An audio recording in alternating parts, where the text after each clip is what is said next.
Oi gente, tudo bom com vocês? Meu nome é Larissa, esse é o podcast Filme da Semana. Essa semana estamos em climinha de Oscar.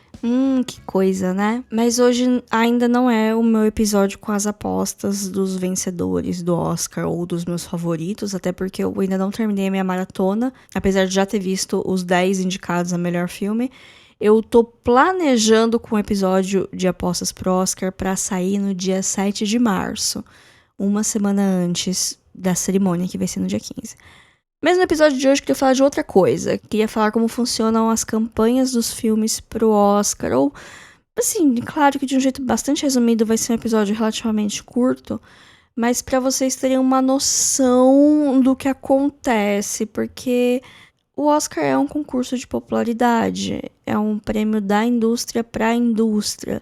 Então é claro que o melhor filme não vai ser necessariamente o melhor filme do ano, mas é uma premiação que faz um pouco de sentido levando em conta contexto atual, principalmente dos Estados Unidos, porque é uma premiação norte-americana, contexto atual da indústria e quem são as pessoas envolvidas nesse filme, né? O quão populares elas são entre os seus pares.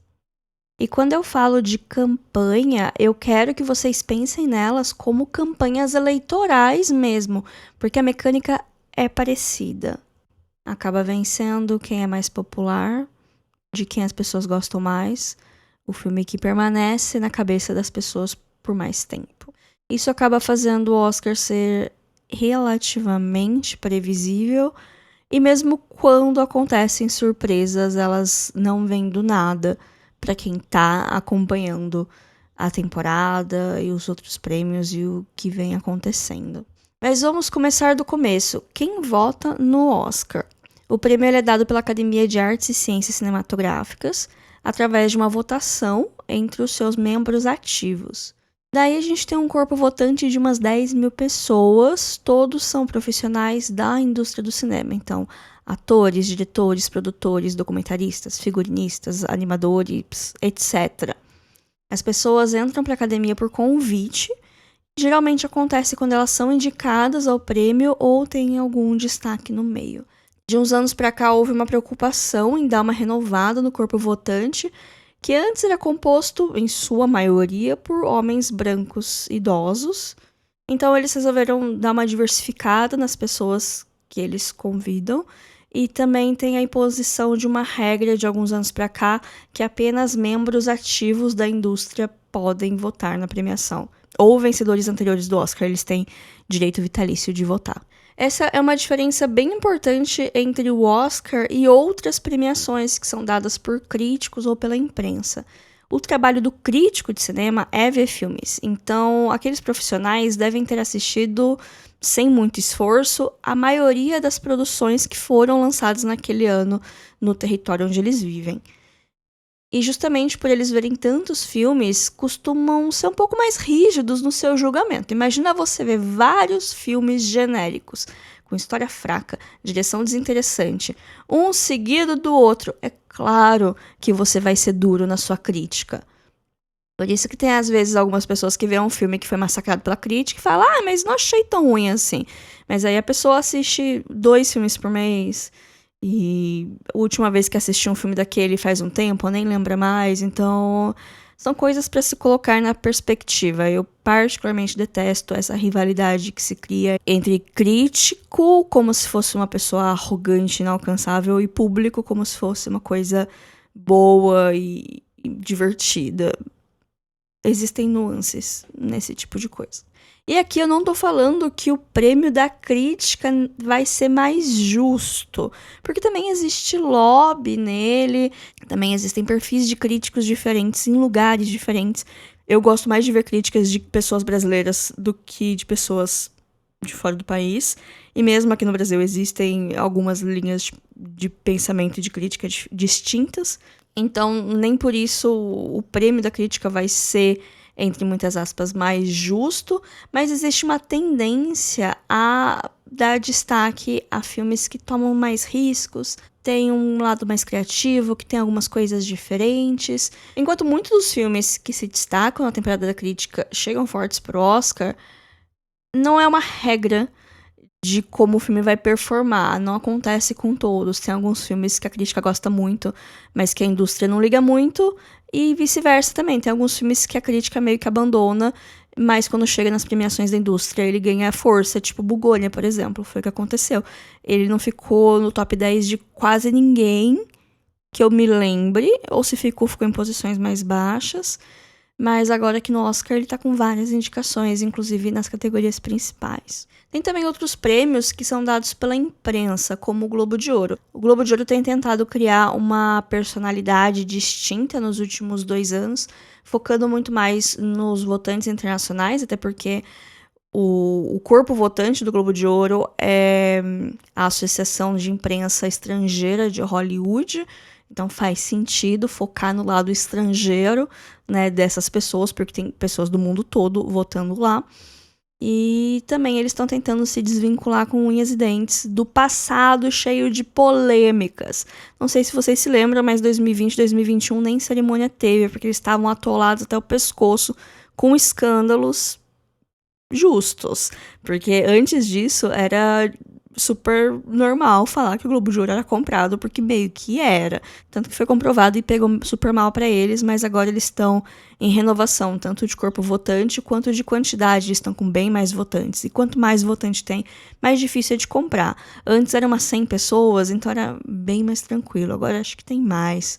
Deve ter umas 300 votando, alguma coisa assim.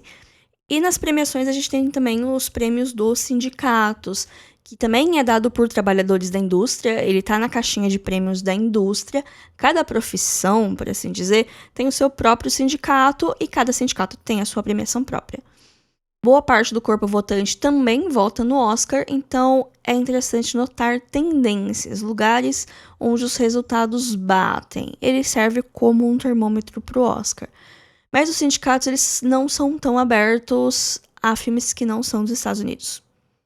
Eles focam bem mais em Hollywood, o que não significa que esses outros filmes não vão performar melhor em outras premiações, mas o sindicato costuma manter tudo ali dentro de Los Angeles. Acho que a partir daqui eu já consegui fazer vocês entenderem o conceito de indústria e o conceito de crítica, né? Enquanto corpos votantes ou enquanto instituições imaginárias, para a gente ter esses comentários aqui. Então vamos lá. A parte da campanha já é bastante importante para o filme ser visto e ser lembrado. E quando a gente está falando de indústria, isso é fundamental. Porque o pessoal que trabalha com cinema não tem tanto tempo para ir justamente no cinema ver outros filmes, acompanhar lançamento, essas coisas. E eles também têm amigos na indústria. Alguns votos são motivados pela popularidade interna da pessoa. E a maior parte da academia é composta por atores. Então, filmes focados em atuações marcantes, filmes sobre a própria indústria ou sobre a arte de fazer filmes costumam ter bastante popularidade com os votantes. Por causa disso, tem um termo que chama Oscar bait, ou isca de prêmios, que é um termo guarda-chuva geralmente usado em tom pejorativo para designar filmes que parecem que foram feitos sob medida para agradar a academia e fisgar prêmios. Isso engloba temas, muletas narrativas, estratégias de campanha e até mesmo janela de lançamento. Eu fiz um episódio só sobre isso alguns anos atrás, é o episódio número 53, o que é um Oscar bait. Ele é antigo, é do segundo ano do programa, então 2021, mas ele continua atual. De onde surgem os filmes que se destacam na temporada de premiação? Eu comecei a acompanhar a temporada de premiação mais de perto durante os últimos anos e principalmente depois da pandemia. Algumas coisas podem ter mudado nos últimos anos. Por exemplo, eu não lembro de Cannes ter tanto impacto no Oscar uns 10, 15, 20 anos atrás. Mas agora tem. Então eu vou falar do que está acontecendo atualmente, do que eu tenho observado. Ao longo do ano existem alguns festivais de cinema nos Estados Unidos, Canadá e Europa, de onde saem alguns destaques e onde alguns filmes ganham força e repercussão. Agora no início do ano tem Sundance, que é focado no cinema independente, mais cinema norte-americano. Tem o Festival de Berlim, que tem filmes do mundo todo. Em maio tem o Festival de Cannes, mas para o segundo semestre tem Veneza, Telluride e Toronto, que são 3 festivais muito chaves para algum filme que quer tentar um lançamento focado em temporada de premiação. Os festivais europeus, ou pelo menos Cannes e Veneza, que eu conheço um pouquinho mais, eles não costumam ter filmes repetidos ou filmes que já estrearam antes em outros lugares. Eles costumam ser o local que o filme vai para estrear. E outros festivais aparecem filmes que já apareceram em outros lugares antes, mas traz aí para um público diferente. É uma escolha da distribuidora onde que vai ser a estreia e qual que é o circuito que ele vai fazer depois. Se ele vai passar em outros festivais ou se ele já vai ganhar um lançamento comercial, ou seja, né, nos cinemas normais que todo mundo pode ir em cada país. E isso muda de país em país, já que o contrato de distribuição funciona por territórios. Festivais são justamente grandes mercados, grandes feiras, onde as empresas sentem como que os filmes foram recebidos e aí decidem se vão comprar ou não e se vão lançar direto para cinema, direto para streaming, como que vai ser. E daqui para frente, sempre que eu falar de premiações norte-americanas, eu vou estar falando de distribuidoras dos Estados Unidos, já que é a função delas fazer campanha. Então, filmes norte-americanos têm distribuidoras norte-americanas, filmes de fora dos Estados Unidos vão ter alguma empresa norte-americana distribuindo eles lá. É uma decisão estratégica que as distribuidoras lancem filmes que elas acham que têm potencial para premiações entre setembro e novembro no cinema dos Estados Unidos. Tanto para sentir o quão bem ele vai ser recebido por público e crítica, quanto para manter ele fresco na memória das pessoas durante a temporada de prêmios e de listas de melhores do ano. É uma aposta, mas geralmente esses filmes já foram destaques nos festivais que eu já citei. Muitas vezes eles saem premiados, ou podem ser obras de cineastas renomados, conseguiram aquele feito tão difícil de agradar público e crítica. Isso pode criar uma campanha orgânica, ou às vezes é um filme que foi lançado mais cedo no ano, mas que ele continua sendo falado mês depois de mês, então a distribuidora resolve continuar apostando nele, quando chega no final do ano faz um relançamento especial, faz uma campanha de lembrança que o pessoal chama, que é quando um filme estreou há muito tempo atrás, mas você quer que ele seja lembrado na temporada de premiação. Então você faz sessões especiais, faz eventos especiais para as pessoas lembrarem que esse filme existe e que é uma possibilidade de voto. Agora há pouco eu comentei de campanha orgânica e eu só quero contextualizar o que eu quero dizer com isso. Então aqui, quando eu digo que algo é orgânico, significa que é algo que surgiu espontaneamente, na comunidade, nos fãs. Não tem nenhuma grande mente por trás, não tem uma empresa, não tem dinheiro. Mas tem muita coisa que parece orgânica, mas não é. É, na verdade, algo que foi plantado por alguma campanha, por alguma empresa. Existe uma mente brilhante por trás e existe principalmente dinheiro por trás. Então, são coisas que a gente tem que ficar atento. E geralmente nesse contexto de fim de ano, novembro, listas de melhores do ano surgindo, que eu faço os episódios de filmes pra ficar de olho, mas nada é 100% previsível. Olha só, em novembro parecia absurdo que o Wicked 2 ou que Avatar fossem ficar esquecidos no churrasco, e só o pessoal mais maluco das ideias estava botando Fórmula 1 como indicado melhor filme. E olha só onde a gente está agora. Tá, beleza. Como que é feito uma campanha? Existe toda uma indústria por trás. Como eu disse, é parecida com uma campanha política, mas sem a necessidade de você prestar contas. E os valores gastos são apenas suposições na maior parte das vezes, mas é na casa dos milhões de dólares. Existem meio que 3 mandamentos, 3 pilares fundamentais numa campanha. É necessário que todos assistam, gostem e, principalmente, falem sobre o filme. Para isso, algumas ações acontecem e todas custam um bocado de dinheiro. São feitas propagandas em outdoors, revistas, jornais, matérias sobre o filme, sobre bastidores, entrevista com atores, conteúdo em rede social. O filme precisa constantemente estar sendo lembrado. Existem eventos de exibição dos filmes, principalmente em Los Angeles e Nova York, que é onde a maioria dos votantes estão, para garantir que o filme seja visto, e isso é estimulado através de sessões especiais, com presença do diretor, elenco, um bate-papo depois, sessão comentada, várias coisas que acontecem e que custam bastante dinheiro, além de exigir a presença dos talentos. Tem o envio dos filmes para os votantes. Antigamente era enviado um DVD com o screener do filme. Hoje existe um streaming que agrupa os filmes das premiações, ou tem o caso de algumas distribuidoras terem os streamings próprios, que o pessoal entra e vê os filmes que estão lá para consideração. Mas muitas distribuidoras ainda preferem mandar a mídia física para os votantes e junto com ela, às vezes, vão brindes. Pode ser um chaveiro, um bonequinho, ou pode ser um material complementar, um livro sobre a arte do filme. Eu não sei exatamente até onde vai a ética do tipo de presente que pode ser enviado, mas eu acho que estrelas do cinema milionárias não venderiam votos por um press kit bacana. O que deu ruim no passado, que eu tava falando do Globo de Ouro, foi que teve um pessoal que mandou Rolex pros votantes. Como era um corpo muito menor, era um pouco mais fácil fazer isso.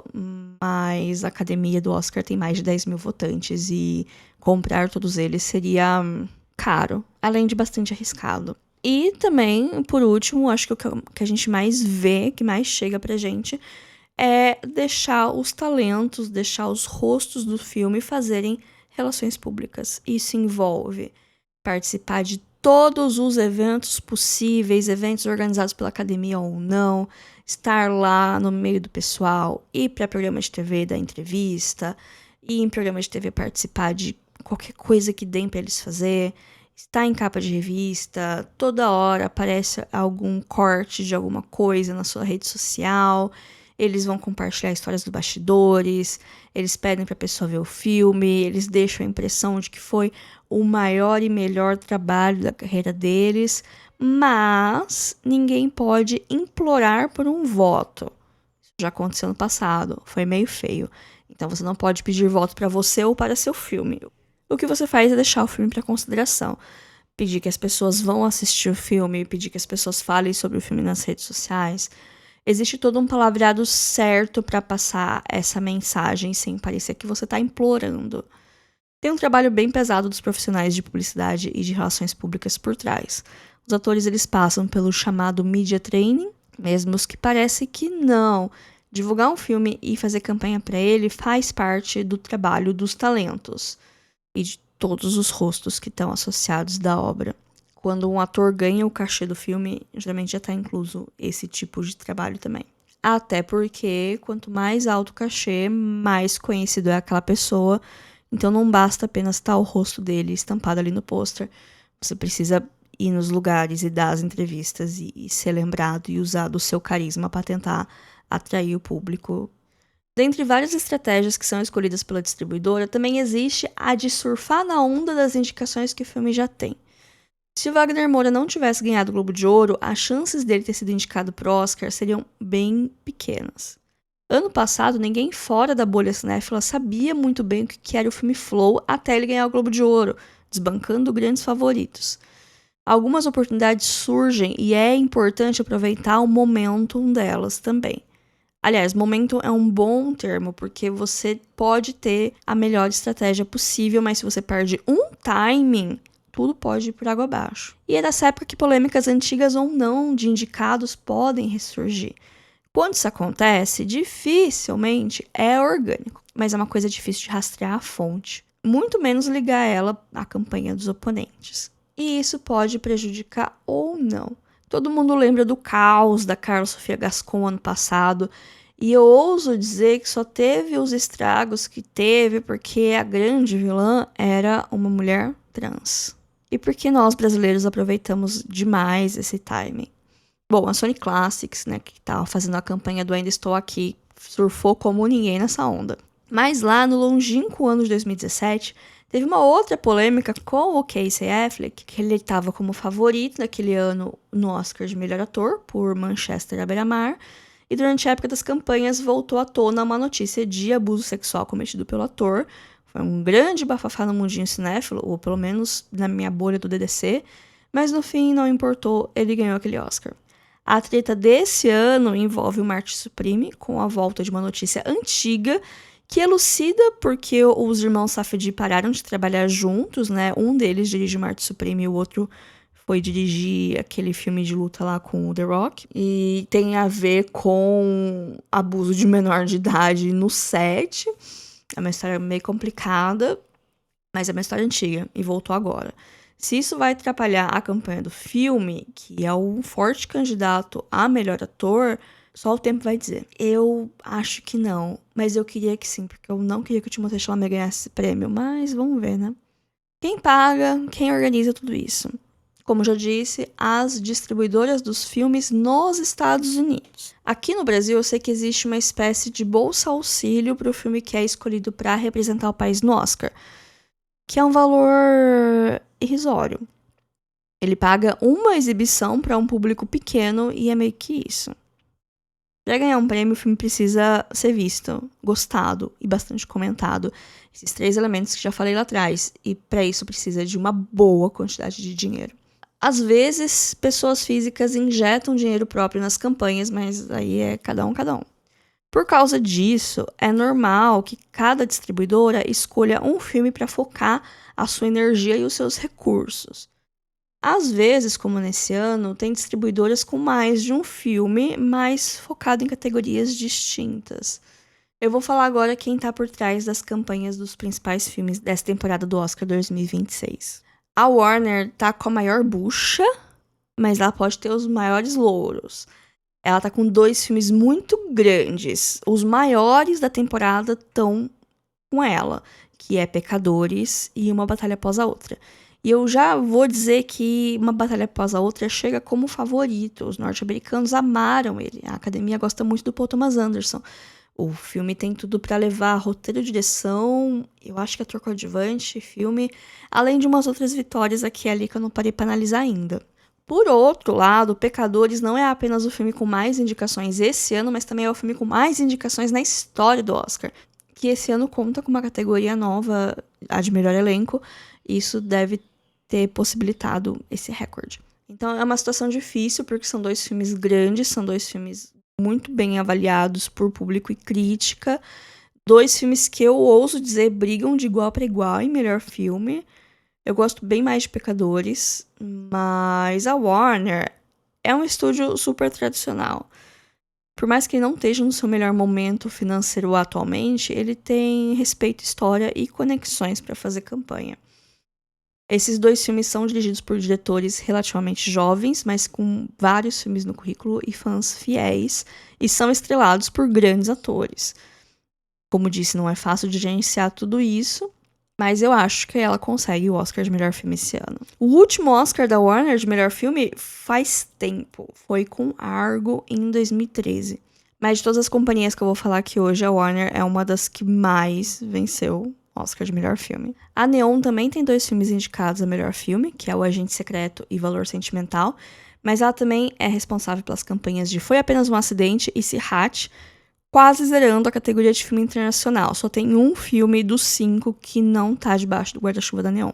Eles têm um nicho parecido com a A24, com um catálogo de filmes independentes, esquisitos e internacionais, principalmente.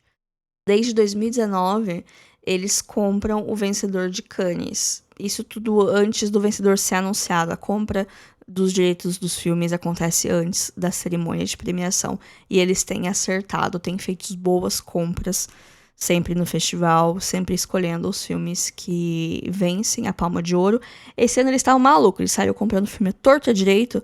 Então, assim, com certeza eles vão ter a Palma de Ouro na mão, porque eles compraram todos os principais filmes daquele ano. Isso tudo com menos de 10 anos de empresa. Ela foi fundada em 2017 e já tem 2 Oscars de melhor filme. Parasita de 2020, que teve uma campanha exemplar, e mais recentemente, a Nora, no ano passado. Eles chegam no Oscar de 2026 com bastante responsabilidade nas costas.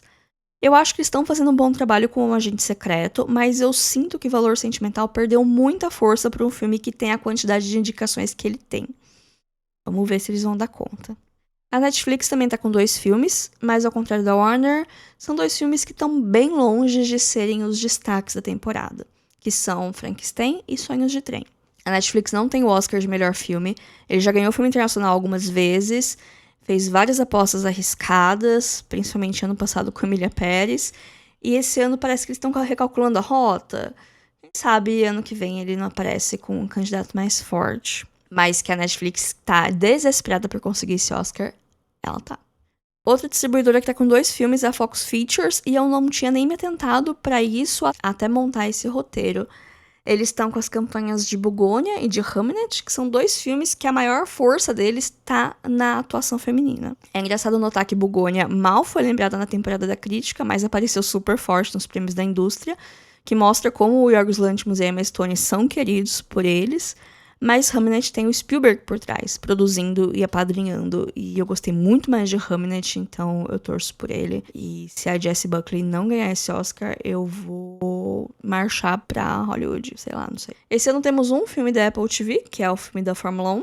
Surpreendendo todo mundo. Era um filme que eu não queria ver. Eu fui obrigada a ver porque foi indicado ao Oscar. Quando eu tava assistindo a cerimônia da revelação dos indicados, a hora que falou que Fórmula 1, assim, Nossa, eu fiquei muito triste, porque eu não queria ver esse filme. E eu já assisti, eu não gostei, como esperado. Mas, enfim, o foco da campanha deles está sendo apelo popular, porque esse é o filme indicado com maior bilheteria, e a Apple também tem bastante dinheiro para investir na campanha. Também é o que as pessoas mais assistiram, o que o pessoal mais gosta, talvez seja o que tem a nota de público mais alta entre os indicados. E por mais que ele não seja dos melhores filmes da seleção, na minha opinião, ele é o mais fraco, a Apple já surpreendeu no passado, quando Coda venceu o melhor filme, vocês lembram? Então, talvez pelo método de ranking, esse filme possa ter uma vantagem. Como assim, método de ranking? Eu ia deixar isso pra falar isso no episódio de apostas de Oscar, mas eu vou pincelar aqui. A categoria de melhor filme é escolhida através de um ranking. Todos os votantes fazem uma espécie de ranking com os filmes. Em primeiro lugar, o que eles gostaram mais, e em último, o que eles gostaram menos. E isso tem um esquema de pesos, e aí um filme que tem a maior média acaba vencendo. Então, não necessariamente é o filme que ficou mais em primeiro lugar, mas é o que ficou menos em últimos lugares. Então, com isso, um filme que ficou muito em segundo ou terceiro lugar pode subir se tiver algum filme que ficou em muitos primeiros lugares ou em muitos últimos lugares, que foi exatamente o que aconteceu no ano de Coda, porque o concorrente mais forte era Ataque dos Cães, que era um velho oeste dirigido por uma mulher e que tinha uma visão desconstruindo essa figura de machão dos cowboys. Isso não foi muito bem recebido pela parte mais conservadora da academia. Então, na hora de fazer o ranking, eles botaram Ataque dos Cães em último lugar.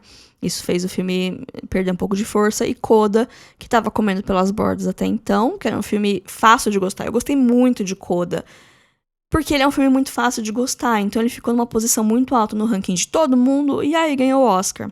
Estou falando isso porque eu acho que Fórmula 1 pode ser que ganhe? Não sei, dependendo de como o pessoal tiver Lelé da Cuca, vai saber.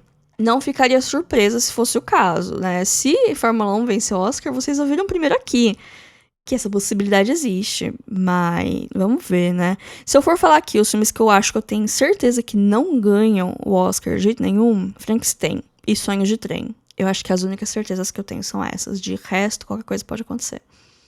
E pra fechar, né, ficou um filme de fora aqui que eu tava falando, mas a A24 tá presente aqui no Oscar com o Marte Supreme.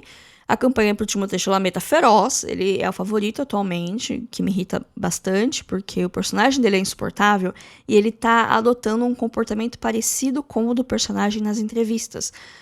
Nada disso é orgânico, acidental, ai, nossa, she's so crazy. É tudo calculado, é tudo ensaiado, e eu tô detestando porque ele é insuportável no filme, e ele está sendo insuportável na vida real. Eu não gosto de ver homem confiante demais, né, enfim. Assim como a Neon, a 24 tem 2 Oscars, Moonlight em 2018 e mais recentemente Tudo em Todo Lugar ao Mesmo Tempo em 2023. Será que Marte Supreme consegue o lugar mais alto da cinefilia? Eu espero que não, mas enfim... Esse foi o episódio dessa semana. Eu espero que tenha esclarecido algumas coisas na mente de vocês, botado algumas coisinhas pra vocês pensarem, pesquisarem mais a fundo, talvez. Entender como funciona, porque não é apenas o melhor do melhor. Não é tipo, o melhor do melhor, as pessoas mais esclarecidas do mundo que vão votar super conscientes pro melhor filme já feito. Não, não é isso. Existem vários fatores. E muita coisa pode acontecer ao mesmo tempo que tem algumas cartas marcadas, mas enfim, é legal de acompanhar. Principalmente com o Brasil no campo, né? Se quiserem continuar me ouvindo falando sobre várias coisas, ou quer dizer, lendo o que eu escrevo, me sigam no Instagram, @filme.a.semana. Também tô no Blue Sky, @lariland. E se você quiser falar comigo e não tem rede social, eu tenho um e-mail para contato, que é o podcast filmedasemana@gmail.com. Esse e-mail também é uma chave Pix, caso você queira me pagar um cafezinho. E até semana que vem. Fiquem bem. Tchau, tchau.